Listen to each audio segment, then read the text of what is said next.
এই যে তরকারিটা দেখছো একেবারে সেই লেভেলের স্বাস্থ্যকর আর তার সঙ্গে বিশাল টেস্ট এই দিয়ে তুমি আনলিমিটেড ভাত খাই নিবা। তারপরে এতই স্বাস্থ্যকর দেখবে এক কারি খেয়ে সন্ধ্যেবেলায় খিদে লেগে গেল।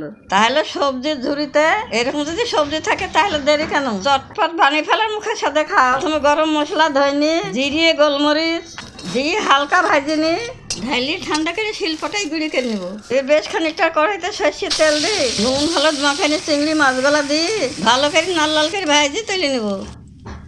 এবার ফোড়নে দেবো শুকনো লঙ্কা, কালো জিরি আর কালো সর্ষে। তারপর কাটা ধোয়া আলুগুলা দিয়ে হালকা করে ভাজি নি, ওর সঙ্গে পটলগুলা দিয়ে হালকা করে ভাজবো।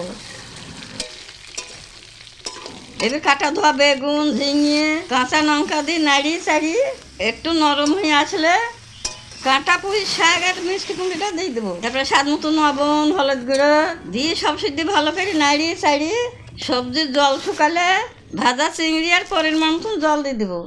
আবারও নাড়িয়ে চাড়িয়ে ঢাকা দিয়ে 5 মিনিট মতন ফুটে ফুটে রান্না করবো। ব্যাস তরকারিটা এভাবে মাখো মাখো হলে ওই ভাজা গুঁড়ো মশলাটা দিই ভালো করে নাড়িয়ে চাড়িয়ে নামে নেবো। সত্যি বলছি নাতি নাতনারা এই তরকারি খাইতে অসাধারণ, দেরি করো না, একেবারে জলদি বানিয়ে খাও, সাংঘাতিক মাত্রায় টেস্ট, তার সঙ্গে পেটের জন্যও বেশ। সবাই ভালো থাকো, পরের ভিড় আসছি, টাটা।